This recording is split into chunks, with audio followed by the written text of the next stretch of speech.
Рай для мошенников? Досмотрите это видео до конца, и вы узнаете, почему у наших правоохранительных органов прибавилось работы. Подписывайтесь на обновления, и точно будете в курсе всего самого важного. В Турсунзаде драка обернулась поножовщиной, сообщает пресс-служба МВД Республики Таджикистан. Как сообщает источник, в отдел МВД по городу Турсунзаде с заявлением обратился 33-летний местный житель с заявлением о том, что 13 мая 2023 года, в то время, когда он находился на рынке Баракат, в лавке по ремонту мобильных телефонов в городе Турсунзаде, 15-летний местный житель, поссорившись с ним, нанес ему один удар ножом. Впоследствии пострадавший был доставлен в больницу. По данному факту ведется следствие. И это в 15 лет. Также в Сагдийской области 33-летний мужчина задержан по подозрению в мошенничестве, сообщает пресс-служба МВД Республики Таджикистан. По сообщению источника, при проведении оперативно-розыскных мероприятий сотрудниками милиции по подозрению в мошенничестве задержан 33-летний житель Бабаджан-Гафуровского района.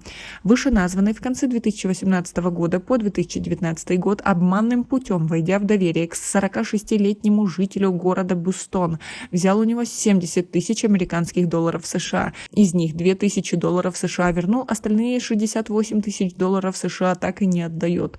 По данному факту также ведется следствие. А в результате проведения оперативно-розыскных мероприятий сотрудниками милиции по подозрению в совершении кражи арестован 55-летний житель района Рудаки, сообщает пресс-служба МВД Республики Таджикистан.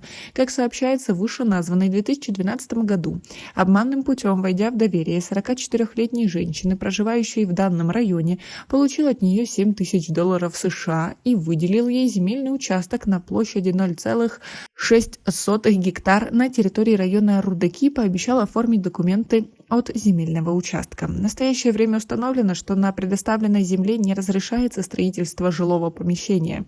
В отношении подозреваемого возбуждено уголовное дело по статье 247, части 4 пункта Б Уголовного кодекса Республики Таджикистан. Ведется расследование.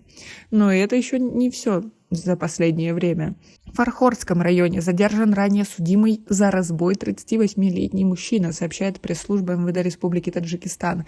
Как сообщает источник, в ОМВД Фархорского района поступило заявление от 64-летней местной жительницы о том, что в ночь на 11 мая 2023 года неизвестный на улице Курбанова Фархорского района избил ее без всякого основания, отобрал 520 самани и скрылся с места происшествия. При проведении оперативно-розыскных мероприятий сотрудниками милиции было установлено, что данное преступление совершил 38-летний мужчина, проживающий в этом районе, ранее судимый по статьям 244 части 2 и 255 части 1 Уголовного кодекса Республики Таджикистан и на территории России по статье 105 Уголовного кодекса Российской Федерации. В отношении подозреваемого возбуждено уголовное дело по статье 249 части 2 пункта А Уголовного кодекса Республики Таджикистан. Ведется расследование. Как вы относитесь к тому, что в последнее время у нас увеличилось количество разбоев и грабежей? Как вы думаете, что подталкивает на это таджиков, и может ли правительство на это как-то повлиять? Напишите нам, пожалуйста, свое мнение в комментарии. У нас пока на этом все. Оцените наше видео подпиской и лайком. До скорой встречи.